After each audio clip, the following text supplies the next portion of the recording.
देख रहे हैं जनादेश टाइम्स टीवी। देश के कृषि मंत्री ने एक बचकाना, अहंकारी और एक जालिम सरकार के चरित्र का परिचय देते हुए किसानों की मांगों को खारिज करने वाला बयान दिया है। मोदी जी का अहंकार तो हिमालय से भी बड़ा है। उन्हें तो इस देश का 62 करोड़ अन्नदाता नजर ही नहीं आता। उन्हें तो 3 धन्ना सेठ नजर आते हैं जिनकी गोदी में मोदी सरकार बैठी है। और उनके कृषि मंत्री ने आज जो बयान दिया है उसकी जितने कड़े शब्दों में निंदा की जाए वो कम है। ये एक अहंकारी सरकार का मूर्खतापूर्ण चेहरा दिखाता है। कृषि मंत्री द्वारा ये कहना कि किसान चाहे तो बात कर ले पर 3 काले कानून खत्म नहीं होंगे, तो बात क्या होगी फिर? आप ये कह रहे हो तुम रोटी खाने तो आओ, पर ना रोटी होगी, ना सब्जी होगी, ना प्लेट होगी, ना भोजन मिलेगा, तो भूख कैसे मिटेगी? 25 लाख करोड़ का खेती का कारोबार है, अमेरिका की कई इकोनॉमियों से बड़ा 25 लाख करोड़ का।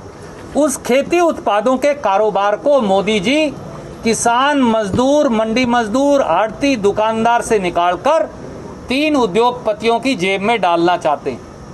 ये खेल सीधा है, परंतु मोदी साहब ये आप भूल गए, भारतीय जनता पार्टी ये भूल गई, दुष्यंत चौटाला ये भूल गए, जिस किसान को लागत पर 50% मुनाफा देने का वादा कर आप सत्ता में आए थे, आज वो किसान आपकी ड्योढ़ी पर एड़ी रगड़ने और सिसकियां लेने को मजबूर है। बारिश में, सर्दी में, ओले में, लू में और अब तपती गर्मी के अंदर किसान कुछ मांग नहीं रहा, केवल न्याय और अधिकार मांग रहा है।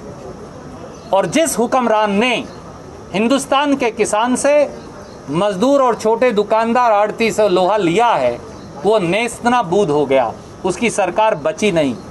इसलिए ना खट्टर सरकार बचेगी, ना मोदी सरकार बचेगी।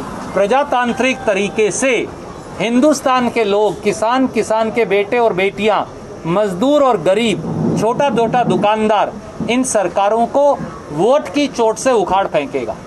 प्राइम मिनिस्टर कहते हैं कि 80 करोड़ लोगों को कई महीने तक मुफ्त है, तो मतलब देश कहाँ खड़ा है? आप अगर प्राइम मिनिस्टर की बात करूँ तो उसमें देखिए, 1 साल से ज़्यादा से कोरोना महामारी का कहर है। मोदी जी सत्ता में आए 15-15 लाख हर खाते में डालने का वादा करके, परंतु आज तक 1500 रुपए नहीं डाले। कांग्रेस पार्टी ने, श्रीमती सोनिया गांधी और श्री राहुल गांधी ने बार बार एक मांग रखी है। मोदी जी, आपने अकेले पेट्रोल और डीजल से 14 लाख करोड़ रुपया अतिरिक्त कमा लिया 7 साल में। पिछले 1 साल के अंदर 24 रुपया, 23 रुपया 92 पैसे तो 13 महीने में डीजल के दाम बढ़ गए, और 25 रुपया लीटर पेट्रोल के दाम 13 महीने में बढ़ गए। खट्टर साहब ने जो टैक्स लगाया है डीजल और पेट्रोल पे, वो अलग है। अगर आप केवल इस टैक्स में से 6-6 हज़ार रुपया निकाल कर किसान, गरीब, अनुसूचित जाति, पिछड़ा वर्ग, छोटा दुकानदार, छोटा व्यवसायी, इन सब के खाते में डाल दें तो न्याय हो पाएगा।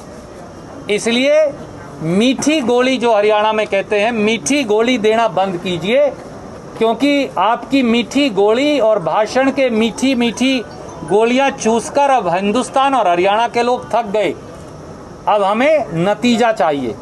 काले कानून खत्म करिए, लागत पर 50% किसान को मुनाफा दीजिए, खेती पर जो टैक्स लगाया है, खाद पे 5%, कीटनाशक दवाई पर 18%, ट्रैक्टर और खेती उपकरणों पर 12%, ये वापस लीजिए। डीजल पर 824% जो एक्साइज ड्यूटी बढ़ाई है, इसे वापस कीजिए, और किसान, गरीब, आम शहरी को राहत दीजिए।